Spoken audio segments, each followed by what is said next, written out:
आज हम पढ़ेंगे प्राकृतिक संख्याओं के वर्गों का योग कैसे निकालते हैं। तो जैसे कोई संख्याएं दी है वर्ग के रूप में, प्राकृतिक संख्या है, जैसे 1 का वर्ग प्लस 2 का वर्ग प्लस 3 का वर्ग, ऐसी चलती जाएंगी, ये 20 तक चलेंगी संख्या हमारी, 20 तक।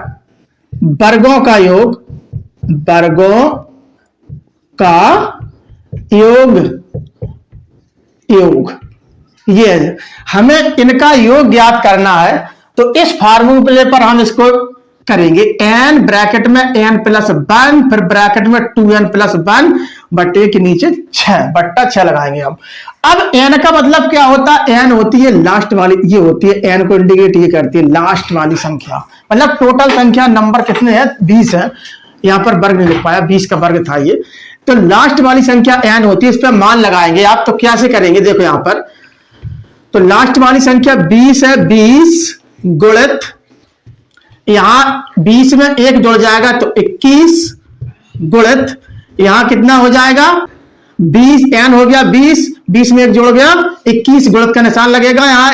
20 का दूना 40, 40 और 1 41 बटे 6 कर दो आप। अब यहां से काट दो, 3 दूनी 6 और 3 21, और इसको काट दो, 2 दाम 20, इनका मल्टीप्लाई कर दो आप। कितना आ गया यहां पर? यहां पर आ जाएगा 10 तिया 30, सॉरी यहां पर 7 होगा, 3 दूनी 6 और 3 21। हाँ, अब इनका गुणा करेंगे हम, 10 70 गुणित 41, इनका गुणा कर दो तो 7 एकम 7, 7 चौको 28, ये आ जाएगा 2870, ये आएगा वर्गों का योग। एक संख्या और लेते हैं, जैसे लिखा है यहां से देख, जैसे लिख गया 1 का वर्ग प्लस 2 का वर्ग प्लस 3 का वर्ग प्लस 4 का वर्ग, ऐसी चलता जाएगा, ये जाएगा आपका 100 तक, 100 का वर्ग, ठीक है, का योग। अब इनका योग मुझे निकालना है, तो डायरेक्ट रखोगे आप, इसको कॉन्सेप्ट दिमाग में बैठा लो, n ये होती है, तो यहां पर लिखोगे सीधा सीधा 100 गुणित, अब 100 के जस्ट आगे वाली संख्या ले लोगे आप, मतलब 100 के बाद क्या आएगा? 101, तो 101 कर दो यहां गुणित। अब यहां 100 का दूना करोगे 200, और 200 में 1 जोड़ दो तो 201 हो जाएगा, बटे 6 लगा दो यहां पर, इनको काट दो आप, 2 6 और 2 से काटोगे तो 50। अब फिर इसको 3 से काटो, तो इसको काटोगे 3 18 और 3 21। अब इनका कर दो आप गुणा, इसका गुणा करोगे तो क्या आ जाएगा? ये आ जाएगा, इनका पहले गुणा कर लो, 101 और 50 से करोगे तो 50 एकम 50, 5 एकम 5 0, ये आएगा 50, 5050 आ जाएगा, ठीक, गुणित 67, ये 67 बचे हुए थे, इनका गुणा कर दो आप। अब 38,350, ये आ जाएगा 33 83 50, इनका वर्गों का योग ये आ जाएगा, यही हमारा आंसर हो जाएगा। और सवाल लेते हैं,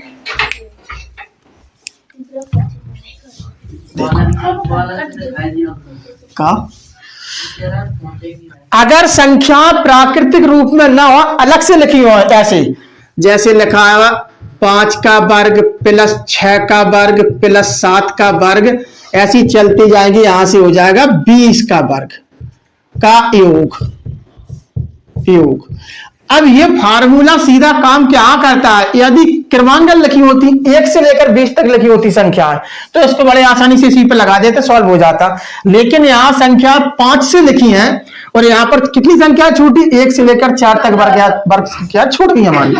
तो देखो आप पहले ये लगा लो फार्मूला, आप पहले इसका योग निकाल लो, फिर माइनस कर दो 1 से लेकर 4 तक की संख्याओं का वर्गों का योग। तो पहले हम इसको लगा लेंगे, सीधा कॉन्सेप्ट बैठा लो, तो n कितनी है? 20, तो 20 गुणित, इसकी आगे की संख्या कौन सी हो जाएगी? 21 गुणित, अब 20 का दूना कितना हो जाएगा? 40, 40 में 1 जोड़ दो 41 बटे 6 कर दो यहां पर, इनको काट दो आप और माइनस कर दो यहां पर सीधा सीधा।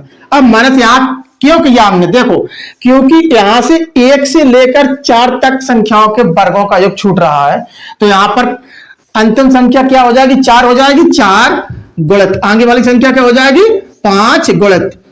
अब देखेंगे 4 का दूना कितना होता है? 8, 8 में 1 जोड़ो 9/6।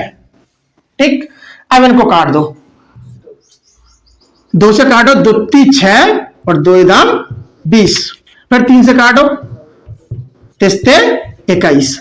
अब इनका मल्टीप्लाई करेंगे तो क्या आ जाएगा, 70 × 41। इनको भी ले लो, फिर बाद में गुणा कर देंगे। इनको काटेंगे हम तो क्या हो जाएगा, 2 × 6 और 2 दूनी 4 और 3 × 9। इनका गुणा कर दो, क्या हो गया ये 2 × 5 × 3। अब इनका गुणा करो, 7 × 1 7, 7 × 6 28, 1 0 ले लेंगे, -2 × 5 10 और 10 × 30। घटाओगे कितना आ जाएगा, 2870 में से 30 चला जाएगा तो बच जाएगा 2840। यही हमारा आंसर हो जाएगा। तो इस तरीके से अगर 20 से वर्ग लिखे हैं क्रमांगत, तो इस तरीके से बड़े आसानी से सॉल्व कर लेंगे। अगर क्रमांकन लिखे हो तो इस फार्मूला का यूज करके बड़े आसानी से इनको वर्गों का योग ज्ञात कर सकते हैं। एक संख्या और लेते हैं इसमें हम, देखो आप जैसे लिखा है यहां पर 10 का वर्ग प्लस 11 का वर्ग प्लस 12 का वर्ग प्लस 13 का वर्ग, ऐसे चलता जाएगा, ये चला जाएगा 50 का वर्ग का योग मुझे करना है। ठीक, तो यहां 20 से कुछ संख्या टूट गई, यहां से 1 से लेकर 9 तक संख्या वर्ग पीछे रह गई, तो पहले इतने का निकाल लो, इसमें माइनस कर देना 1 से लेकर 9 तक के वर्गों को। तो यहां पर n कितनी है, 50 गुणित इसके आगे वाली संख्या कितनी हो जाएगी, 51 गुणित 50 का दूना 100, 100 में 1 जोड़ दो 101/6 माइनस इधर कितनी संख्या छोटी, 1 से लेकर 9 तक, तो 9 गुणित 9 के आगे वाली संख्या 10 गुणित 9 का दूना कितना हो जाएगा 18 और 18 में 1 जोड़ दोगे 19/6। बस इनको आप सॉल्व कर दो, आंसर निकल के आ जाएगा। देखो यहां से तो क्या करेंगे हम, 2 से काटेंगे पहले, तो 2 × 6 और 2 से काटो 25। अब इसको काटेंगे हम, 3 से काटेंगे तो 17 निकल के, इसको भी काट दो, इसको काटो 3 दूनी और 3 × और 2 × 5 10। अब इनका मल्टीप्लाई ले लो, क्या हो जाएगा 25 गुणित 17 गुणित 101 माइनस 3 गुणित 5 गुणित 19। ये संख्या बची है हमारी, इनका गुणा कर दो आप। इनका हम गुणा करेंगे तो क्या आएगा, देखो यहां से 25, पहले इनका कर लो छोटी संख्याओं का, 17 × 85 और 17 दूनी 34, 34 और 8 42 गुणित 101 माइनस 35 15 गुणित 19। ठीक, इनका अब हम इनका गुणा करेंगे, इसका गुणा करेंगे तो ये निकल के आएगा 42,925 42,925 माइनस इसका गुणा करोगे तो आएगा 285। अब इनको घटा दो तो आंसर कितना आ जाएगा, देखो यहां 5 में से 5 गया 0 और 12 में से 8 गया 4 और 9 में से 3 गया 6 और 42,640 आंसर आ जाएगा है, 42,640 यही हमारा आंसर हो जाएगा। तो इस तरीके से हम वर्गों का योग बड़े आसानी से निकाल सकते हैं। अब हम करेंगे प्राकृतिक संख्याओं के घनों का योग। तो घनों के योग के लिए हम एक फार्मूला लगाते हैं, n ब्रैकेट में n + 1/2 इनका होल स्क्वायर। तो जैसे हम कुछ संख्या ले रहे हैं, जैसे हमें ज्ञात करना है 1 का घन प्लस 2 का घन प्लस 3 का घन प्लस 4 का घन, ऐसे चलते जाएंगे हम 10 का घन का योग क्या होगा, का योग, इसका मुझे योग ज्ञात करना है। तो कुछ नहीं करना, देखो यहां से अंतिम संख्या कौन सी है 10, तो 10 गुणित इसके 10 के बाद क्या आएगी 11/2, इसका लगा दो आप वर्ग, इसको काट दो तो क्या हो जाएगा यहां से 2 × 5 10, इनका गुणा कर दो बराबर आ जाएगा 55, 55 का वर्ग लगा दो।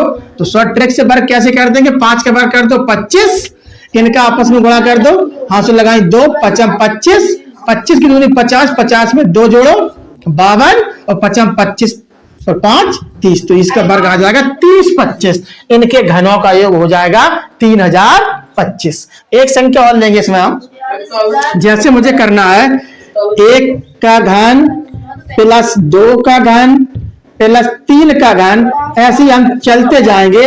हमें निकालना है 20 का घन, 20 तक घनों का योग, घनों का योग। ठीक, अब देखो यहां से लास्ट वाली संख्या कौन सी है 20, तो यहाँ 20 लिख दो, गुणित 20 के आगे कौन सी आएगी 21 बटे 2, इसका लगा दो आप वर्ग, काट दो यहां से, क्या हो जाएगा 10। अगर इनका तुम्हें वर्ग नहीं आ रहा है तो इनका गुणा कर लो आप, नहीं तो सीधा तोड़ लो इसको। 10 का वर्ग क्या हो जाएगा 100 गुणित 21 का वर्ग क्या हो जाएगा 441। अब इनका गुणा कर दो तो 2 जीरो बढ़ा दो आगे, बस हो गया, ये आएगा, यही आंसर हो जाएगा हमारा। तो इस तरीके से हम घनों का योग बड़े आसानी से कर सकते हैं। अगर क्रम से संख्या ना हो, देखो इसको साफ करो, अगर संख्या बीच से दे दी जाए, जैसे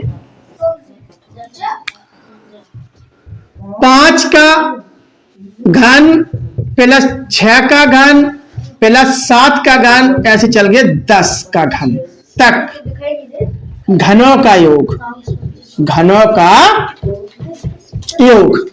तो देखेंगे यहां से हम, अब यहां से हमारी कितनी छूट गई, ये क्रम से नहीं है, प्राकृतिक संख्या क्रमांगत नहीं है, यहां से 1 से लेकर हमारी 4 तक छूट गए घन। तो सबसे पहले इसको निकाल लो, उसमें से माइनस 1 से 4 तक कर दो, तो यहां ऐसे कर लेंगे। लास्ट वाली संख्या 10 है, 10 जिसके आगे 11 आएगी, 11 बटे 2 का वर्ग माइनस, अब इधर कितना छूट गया 1 से लेकर 4 तक, तो अंतिम संख्या 4 है, 4 के आगे वाली 5 बटे 2 का वर्ग। इनको आप सॉल्व कर दो, काट देंगे तो क्या हो जाएगा 25 का वर्ग माइनस 2 दूनी 4, 5 दूनी 10 का वर्ग, घटाएंगे अभी इसका कर वर्ग खोलेंगे तो आएगा 30, 25 माइनस 100 बराबर निकल के आ जाएगा 5, 2, 29, ये आएगा 2925। बस यही हमारा आंसर हो जाएगा। तो इस तरीके से बड़ी आसान विधि से इसको आप लगा सकते हैं।